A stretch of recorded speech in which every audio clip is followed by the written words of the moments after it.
Dear students, आज हम लोग क्लास 9th की केमिस्ट्री के एनसीईआरटी बुक में जो क्वेश्चन दिया है उन क्वेश्चनों को सॉल्व करेंगे। कल भी हम लोग एनसीईआरटी में दिए गए क्वेश्चनों को सॉल्व किए। आज भी कुछ क्वेश्चन बचे हुए हैं जिनको सॉल्व कर लिया जाए। चलिए देखिए, इसमें पहला क्वेश्चन जो दिया है कि निम्नलिखित तापमानों को सेल्सियस इकाई में परिवर्तित कीजिए। ठीक है, कुछ तापमान केल्विन में दिया है और उसको चेंज करना है किसमें, डिग्री सेंटीग्रेड में चेंज करना है। जैसे दिया 500 केल्विन है और इसके साथ साथ दिया 550 केल्विन है।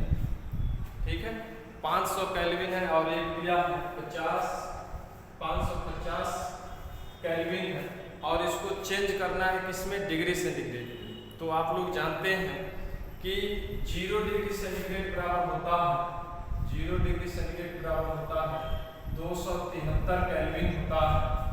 273 केल्विन या इसी को 273.15 केल्विन माना जाता है। ठीक है, चूंकि पूर्ण अंक में ही मान लिया गया है यहाँ पे। चलिए देखिए इसमें क्या करेंगे।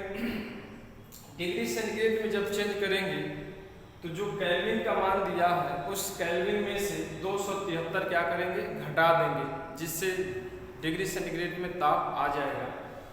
जैसे यहाँ देखेंगे कि डिग्री सेंटीग्रेड में निकालने के लिए क्या करेंगे, 500 में से 273 केल्विन घटा देंगे।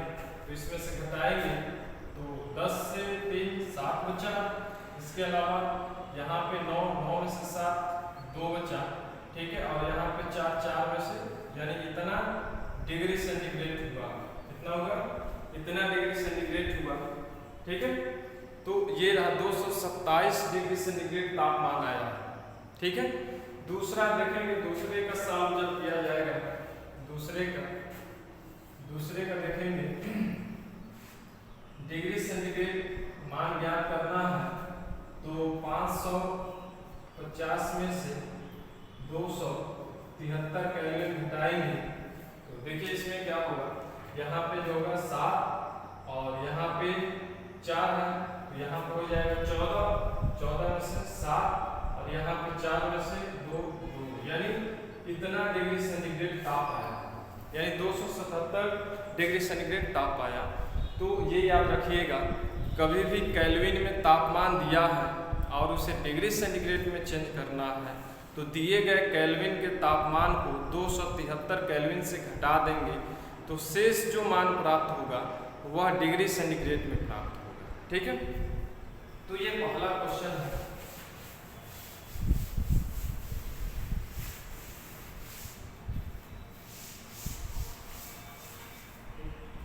दूसरा क्वेश्चन देखेंगे। दूसरा क्वेश्चन दिया है कि निम्नलिखित तापमानों को केल्विन इकाई में परिवर्तित कीजिए। ठीक है, अब डिग्री सेंटीग्रेड में दिया है और उसे केल्विन में चेंज करने को कह रहा है। ठीक है, दिया है पहला, देखिए पहला क्वेश्चन दिया है 25 डिग्री सेंटीग्रेड और दूसरा जो दिया वो है दूसरा 373 डिग्री सेंटीग्रेड। दूसरा क्वेश्चन है 373 डिग्री सेंटीग्रेड और इसे किसमें चेंज करना है, केल्विन में चेंज करना है। ठीक है, तो केल्विन में जब कोई भी मान, ठीक है, डिग्री सेंटीग्रेड में दिया है और उसे केल्विन में पूछ रहा है तो उसमें 273 क्या करेंगे, जोड़ देंगे। 273 केल्विन जब जोड़ देंगे तो केल्विन में मान प्राप्त हो जाएगा। तो यहाँ पे देखिए 25 डिग्री सेंटीग्रेड दिया है तो इसमें 273 क्या करेंगे, ऐड कर देंगे, जोड़ देंगे। तो 273 प्लस 25, ठीक है, तो ये प्राप्त हो जाएगा 8 होगा, 9 होगा और ये 2 होगा। इतना केल्विन प्राप्त होगा, ये केल्विन में प्राप्त होगा, यानी 298 केल्विन टेम्परेचर प्राप्त होगा। अब इसमें हम क्या करेंगे, 373 डिग्री सेंटीग्रेड दिया है और इसे किस में चेंज करना है, केल्विन में चेंज करना है। तो क्या करेंगे, 373 प्लस 200 73 ये जोड़ देंगे, ठीक है, जिससे केल्विन में प्राप्त हो जाएगा। तो 3 3 6 और 7 7 14 4 और 3 2 5 1 6 इतना केल्विन हो जाएगा। 646 केल्विन हो जाएगा, ठीक है, और ये 298 केल्विन हो गया। तो ये रहा दोनों का आंसर, ठीक है, बहुत सिंपल है। केल्विन से डिग्री सेंटीग्रेड और डिग्री सेंटीग्रेड से केल्विन में चेंज करना बहुत ही सिंपल है, ठीक है। अगला क्वेश्चन देखेंगे। अगला क्वेश्चन क्या कह रहा है? अगला क्वेश्चन कि नेफ्थलीन को रखा रहने देने पर या कुछ समय के बाद ठोस पदार्थ के रूप में नेफ्थलीन होता है। नेफ्थलीन को अगर खुला छोड़ दिया जाए कुछ समय के लिए तो वो नेफ्थलीन ठोस रूप से अदृश्य हो जाता है, ठीक है, ठोस रूप से अदृश्य हो जाता है, ठीक है। कपूर है, नेफ्थलीन है, ठीक है, या नौसादर है। इन रासायनिक पदार्थों को अगर खुले में छोड़ दिया जाए तो कुछ दिनों में या कुछ समय के बाद क्या होता है कि वो ठोस रूप से वहाँ से अदृश्य हो जाते हैं। क्यों, ऐसा क्यों होता है? तो आप लोग जानते हैं कि ऊर्ध्वपातन का गुण उसमें पाया जाता है, सब्लिमेशन का गुण पाया जाता है, ठीक है। जैसे नौसादर है, इसके अलावा नेफ्थलीन है और कपूर है, इसको खुले में छोड़ देंगे तो ये ठोस रूप से गैस रूप में परिवर्तित हो जाते हैं और वहाँ से गैस रूप में वहाँ से उड़ जाते हैं। इस प्रकार वहाँ से अदृश्य हो जाते हैं क्योंकि इनमें ऊर्ध्वपातन गुण पाया जाता है। और ऊर्ध्वपातन का डेफिनेशन होता ही है कि जब किसी ठोस पदार्थ को गर्म किया जाता है तो वो बिना द्रव अवस्था में बदले सीधे गैस अवस्था में बदल जाता है। तो इस क्रिया को ही हम क्या कहते हैं? ऊर्ध्वपातन कहते हैं, ठीक है। तो देखेंगे कि जो कपूर है,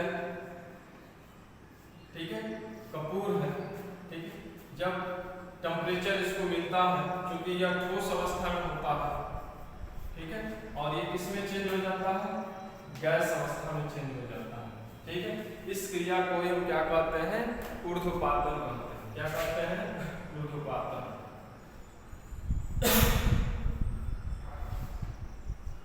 ऊर्ध्वपातन कहते हैं, ठीक है। तो ये अगला क्वेश्चन देखेंगे दिया कि निम्नलिखित पदार्थों को उनके कणों के बीच बढ़ते हुए आकर्षण बल के अनुसार व्यवस्थित कीजिए। कुछ पदार्थ दिया है और इन पदार्थों को उनके बढ़ते हुए आकर्षण बल के क्रम में व्यवस्थित करना है। जैसे इसमें कौन कौन सा पदार्थ दिया है? दिया है इसमें जल, चीनी और ऑक्सीजन। जल, चीनी और ऑक्सीजन दिया है। देखेंगे जल, चीनी है और ऑक्सीजन।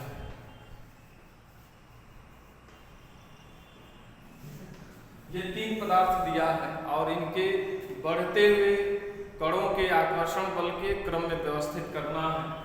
तो देखेंगे कि ऑक्सीजन क्या है? एक प्रकार का गैस है और गैस जो होते हैं उनके अणुओं के मध्य लगने वाला आकर्षण बल जो होता है बहुत कम होता है। किसके तुलना में? द्रव और ठोस की तुलना में बहुत ही कम होता है और दूर दूर होते हैं, ठीक है। तो ऑक्सीजन का सबसे कम होगा। पहले हम ऑक्सीजन का लिखेंगे, ऑक्सीजन का, ठीक है। उसके बाद जल को लिखेंगे। तो जल जो है द्रव अवस्था में पाया जाता है और इसमें आकर्षण बल जो होता है उनके अणुओं का या कणों का जो आकर्षण बल होता है वो गैस की तुलना में अधिक होता है और ठोस की तुलना में कम होता है। तो जल लिखेंगे, ठीक है। और जल के बाद लास्ट में जो बचा है चीनी होगा ना, चीनी क्यों लिखेंगे? चीनी लिखेंगे, ठीक है। चीनी होगा, क्या होगा? चीनी होगा, ठीक है। लास्ट में चीनी होगा क्योंकि चीनी ठोस अवस्था में पाए जाने वाला पदार्थ होता है और ठोस जो होते हैं उनमें आकर्षण बल जो होता है सबसे ज्यादा होता है, गैस और द्रव की तुलना में सर्वाधिक होता है। तो इस प्रकार ये बढ़ते हुए आकर्षण बल बढ़ते हुए आकर्षण बल के रूप में ये व्यवस्थित किए हैं। ठीक है, तो इसका यही आंसर होगा। ठीक है, अगला क्वेश्चन देखेंगे। अगला क्वेश्चन क्या कह रहा है? अगला क्वेश्चन जो है कह रहा है कि निम्नलिखित तापमान पर जल कमरे के ताप पर द्रव अवस्था है। जल जो है कमरे के ताप पर द्रव अवस्था है। ठीक है, तो देखेंगे जल जो होता है, जल कमरे का ताप जो होता है 25 डिग्री सेंटीग्रेड माना जाता है। ठीक है, 25 डिग्री सेंटीग्रेड को कमरे का ताप माना जाता है। रूम टेम्परेचर लगभग 25 डिग्री सेंटीग्रेड को ही माना जाता है। और रूम टेम्परेचर पर जो भी जल होता है वो द्रव अवस्था में पाया जाता है। लेकिन इसी द्रव को अगर 100 डिग्री सेंटीग्रेड ताप पर रखा जाए, अगर इसी जल को 100 डिग्री सेंटीग्रेड ताप पर रखा जाए तो यह जल जो है बॉयल होने लगता है। उनमें वाष्पीकरण क्रिया तीव्रता से होने लगती है, जिससे जल जो होता है वो धीरे धीरे वाष्प में बदलने लगता है। ठीक है, तो इस प्रकार 100 डिग्री सेंटीग्रेड पर वाष्पीकरण क्रिया होती है। लेकिन उसी जल को अगर रूम टेम्परेचर पर रखें अर्थात 25 डिग्री सेंटीग्रेड पर रखें तो द्रव अवस्था में ही पाया जाता है। ठीक है, अगला क्वेश्चन दिया है कि लोहे की अलमारी कमरे के ताप पर ठोस है। लोहे की अलमारी जो है कमरे के ताप पर ठोस है। ठीक है, क्वेश्चन है कि लोहे की जो अलमारी है कमरे के ताप पर क्या है? ठोस है। तो लोहे की अलमारी जो होती है, ठीक है, लोहे का देखेंगे, लोहे का जो गलनांक होता है, ठीक है, लोहे का जो गलनांक होता है वो रूम टेम्परेचर के तुलना में अधिक होता है। रूम टेम्परेचर कितना होता है? 25 डिग्री सेंटीग्रेड। और लोहे का जो गलनांक होता है वो लगभग 1550 से अधिक होता है। 1550 डिग्री सेंटीग्रेड पर ये मेल्ट करना प्रारंभ करता है, गलना शुरू करता है। ठीक है, तो देखिए लोहे का गलनांक 1550 डिग्री सेंटीग्रेड किसके तुलना में? रूम टेम्परेचर की तुलना में क्या है? अधिक है। ठीक है, यही कारण है कि रूम टेम्परेचर पर जब लोहे की अलमारी को रखा जाता है तो वो ठोस अवस्था में ही पाया जाता है। लेकिन उसी लोहे को की अलमारी को अगर 1550 डिग्री सेंटीग्रेड पर रख दिया जाए तो वो द्रव अवस्था में आ जाता है, स्मेल्ट होकर। ठीक है, पिघल कर।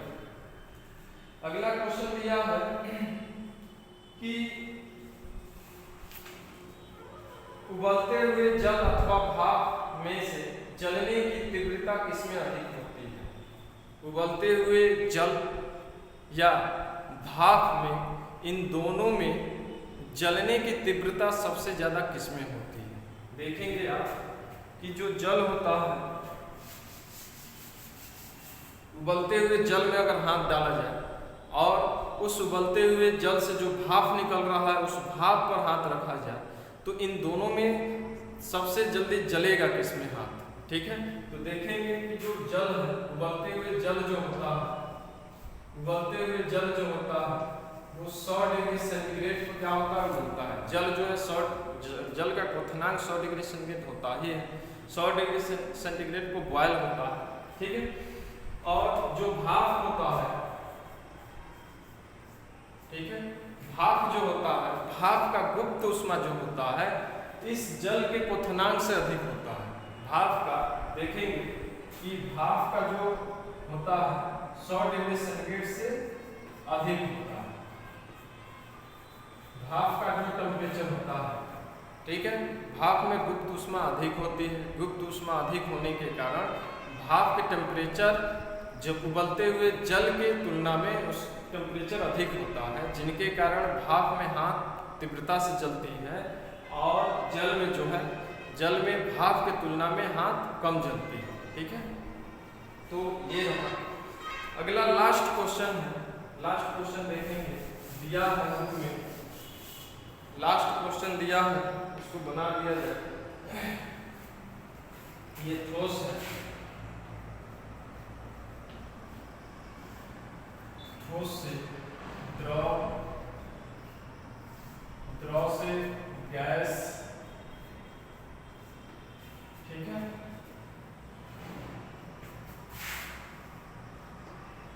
और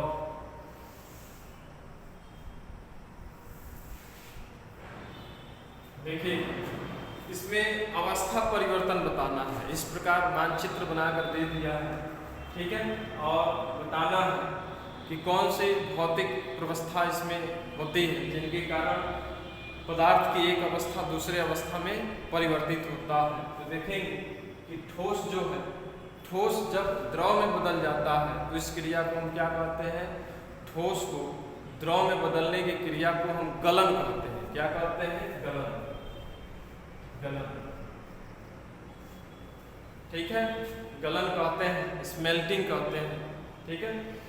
और द्रव अवस्था जब गैस अवस्था में बदल जाता है तो इस क्रिया को हम क्या कहते हैं, तो द्रव को गैस में बदलने की क्रिया को हम वाष्पन कहते हैं। क्या कहते हैं? वाष्पन कहते हैं, वाष्पन कहते हैं, ठीक है। अब देखेंगे गैस अवस्था को द्रव अवस्था में बदलने की क्रिया को क्या कहते हैं। जब गैस को अगर द्रव में बदलना है तो कौन सी भौतिक व्यवस्था का उपयोग करते हैं, तो संघनन करते हैं। क्या है? संघनन। संघनन क्रिया द्वारा गैस जो होता है वो द्रव अवस्था में बदल जाता है। और द्रव को ठोस अवस्था में बदलने के लिए कौन सी भौतिक व्यवस्था का प्रयोग किया जाता है, तो द्रव को ठोस में बदलने के लिए हम हिमीकरण,